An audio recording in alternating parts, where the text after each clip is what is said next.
Bom, gente, então, de novo aqui com vocês, o Wesley, né, para a gente falar um pouco sobre direito constitucional. Estamos fechando, né, os vídeos, a série de vídeos sobre poder constituinte. Agora eu vou falar com você sobre talvez o tema que seja mais importante no contexto da dinâmica constitucional, que é a ideia de preservação ou não de direitos adquiridos. Como é que funciona a edição de uma nova Constituição em relação aos fatos que já foram tratados juridicamente no passado e já alcançaram seus resultados, né? Essa aqui é a questão que a gente vai tentar responder nesse vídeo. Veja, se nós formos trabalhar a interpretação e a hermenêutica de normas infraconstitucionais, nós vamos perceber, e vocês certamente vão lembrar disso, que existe a ideia da irretroatividade da norma, né? Isso quer dizer que a lei não pode retroagir para prejudicar o ato jurídico perfeito, a coisa julgada e o direito adquirido. A lei não pode. Claro que essa lei aí está expressa no artigo 5º da Constituição, lá no inciso 36, é uma lei em sentido lato. Então, as espécies normativas previstas no texto constitucional, todas elas infraconstitucionais, e as emendas constitucionais em alguma medida, não podem retroagir para prejudicar coisa julgada, ato jurídico perfeito, direito adquirido. Obviamente que a própria Constituição, no seu artigo 5º, faz a ressalva em relação às normas penais. Então, as normas penais mais benéficas têm caráter retroativo, assumem caráter retroativo. Então, isso vocês certamente já estudaram nas matérias específicas, né? A novatio legis in melius, quer dizer, a lei penal mais benéfica, a abolitio criminis, né? A norma que deixa de considerar crime uma determinada conduta, essas aí têm caráter retroativo, as demais não. Então, tanto os negócios jurídicos realizados no passado, à luz das normas revogadas, continuam a ter o tratamento jurídico que era dado àquela época. Tá? Quando a gente está falando de questão de interpretação de normas infraconstitucionais. Beleza? Nenhuma mudança nisso. Bom, quando a gente vai tratar da interpretação ou da hermenêutica constitucional, o buraco é mais embaixo. Por quê?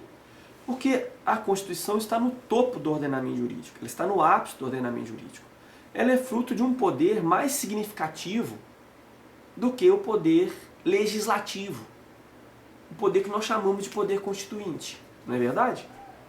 Então, a coisa fica diferente. Veja, uma nova Constituição não é obrigada a respeitar direitos adquiridos. Claro que é prudente, né, para prestigiar a segurança do desenvolvimento da sociedade, que alguns direitos sejam preservados, mas não há essa obrigação. Tá? Então o poder constituinte originário pode, se disser expressamente, não só revogar as disposições normativas passadas, como determinar que os fatos e negócios acontecidos no passado recebam o tratamento normativo que ele, o poder constituinte, agora dá àquele tipo de assunto. Esse tipo de ideia aí nós chamamos de teoria da retroatividade máxima. Então apenas o poder constituinte originário pode invocar ou aplicar a chamada teoria da retroatividade máxima, quando se está falando em dinâmica constitucional. Mas é importante esclarecer para vocês que isso só acontece se for dito de maneira expressa pelo resultado do trabalho dos membros da Assembleia Nacional Constituinte. Então, se não houver menção expressa no texto da Constituição que eu estou analisando, os negócios jurídicos que foram experimentados no passado vão continuar tendo o tratamento das normas vigentes à época na qual esses atos foram praticados, atos e negócios foram praticados. Tá? A gente tem nessa ideia de dinâmica constitucional também uma teoria chamada teoria da retroatividade média. O que seria a teoria da retroatividade média? Seria a possibilidade de um dispositivo de norma ou de uma norma atual funcionar, ser aplicada aos efeitos pendentes de negócios jurídicos praticados antes da sua vigência, ou seja, praticados no passado. Então vamos lá, eu faço um contrato com alguém, estabeleço, por exemplo, uma regra, uma sanção qualquer. Vou pagar uma sanção de 1% de multa se eu deixar de cumprir aquele meu comando. Essa previsão expressa de 1% de multa ela é autorizada pela legislação da época na qual eu fiz o meu contrato. Está lá meu contratinho. Eu paguei em dia o mês de fevereiro, o mês de janeiro, o mês de dezembro, dos anos X, Y, Z. No ano de 2019, vem uma norma, uma legislação, dizendo que é obrigatória agora uma multa de 2% naquele tipo de questão ou de negócio que eu estou realizando. O que eu realizei, é bem na verdade.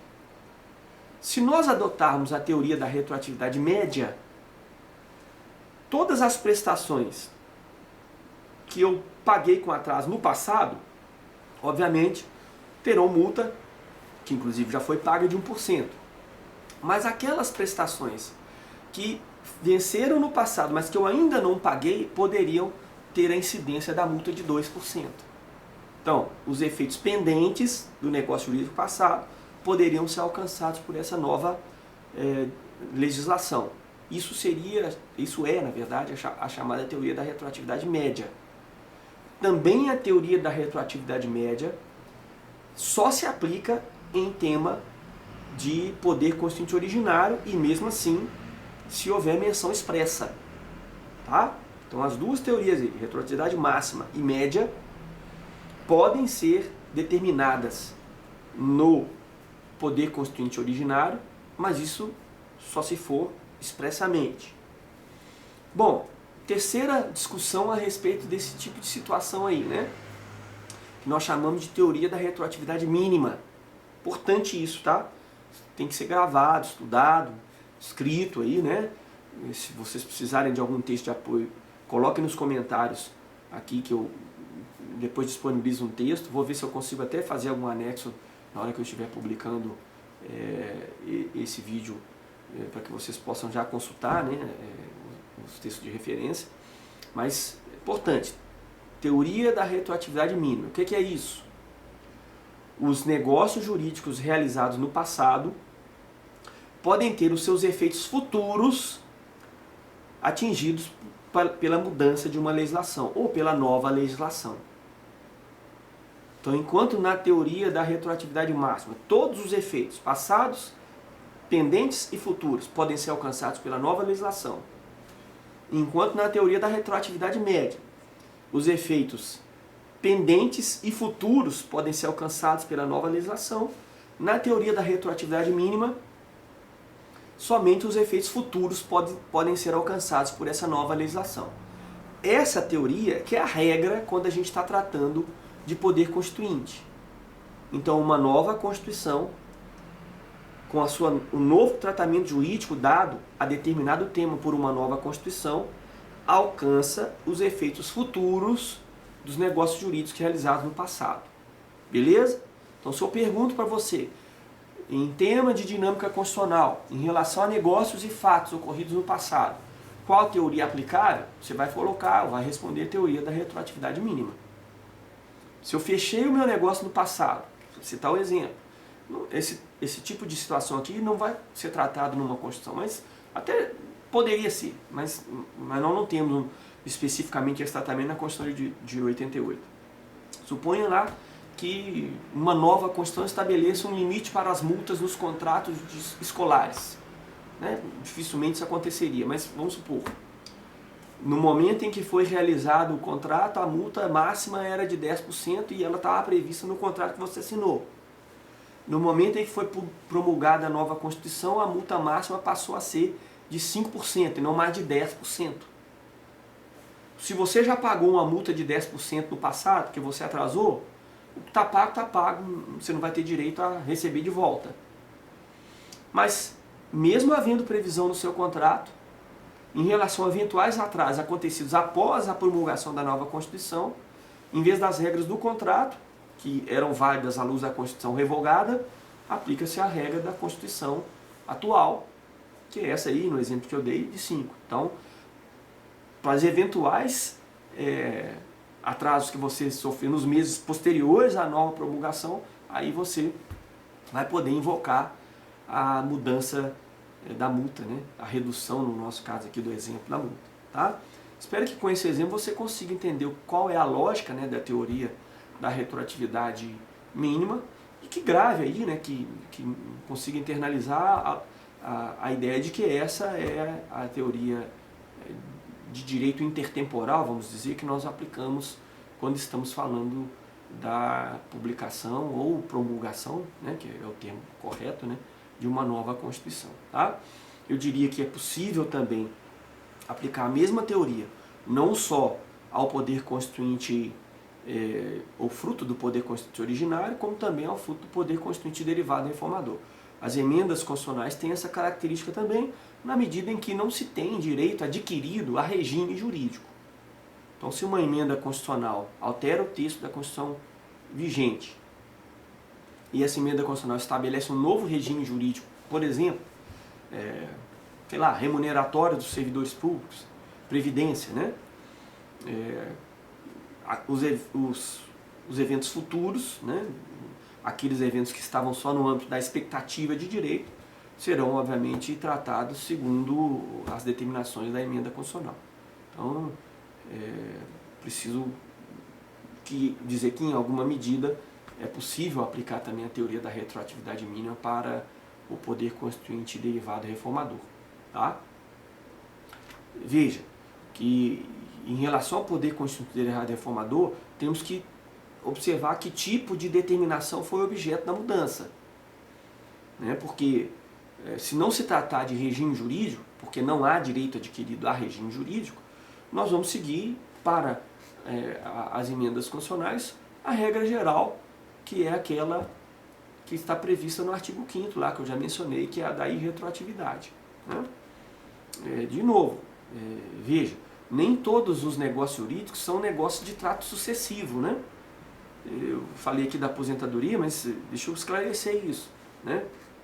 Veja, se alguém, na vigência de um determinado preceito constitucional, reuniu todas as condições necessárias para se aposentar e mesmo assim continuou trabalhando, e houve uma mudança do texto constitucional exigindo requisitos mais rigorosos, essa pessoa adquiriu direito à aposentadoria. Então, isso aí, nós seguimos a mesma lógica que seguimos para as leis ou para as normas infraconstitucionais, beleza? Porque, veja, todos os requisitos necessários para a aposentação foram obedecidos e atendidos na vigência de determinado preceito constitucional. O sujeito, sexo masculino, aposentava com 65 anos de idade e com 15 anos de contribuição. Ele tem 65 anos de idade, tem 15 anos de contribuição, aposentou por idade. Vamos supor que amanhã ou depois aumenta-se o tempo de contribuição, passa a se exigir 20 anos. Se ele fez aniversário de 65 com 15, tá lá, pode aposentar. Ah, não aposentou porque não quis, continuou trabalhando, tudo bem. Mesmo que já esteja em vigor uma nova regra na Constituição, fruto de uma emenda constitucional, ele está com direito à aposentadoria adquirida, não vai sofrer incidência do novo texto.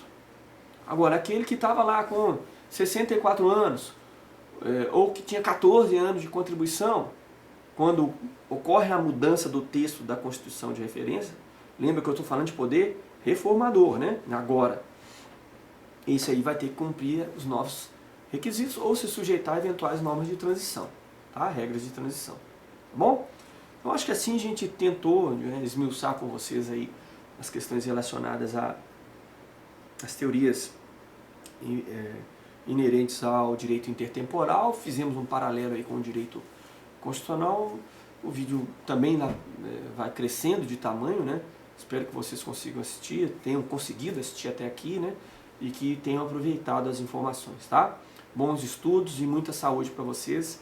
A gente se vê no próximo vídeo. Abraço a todos.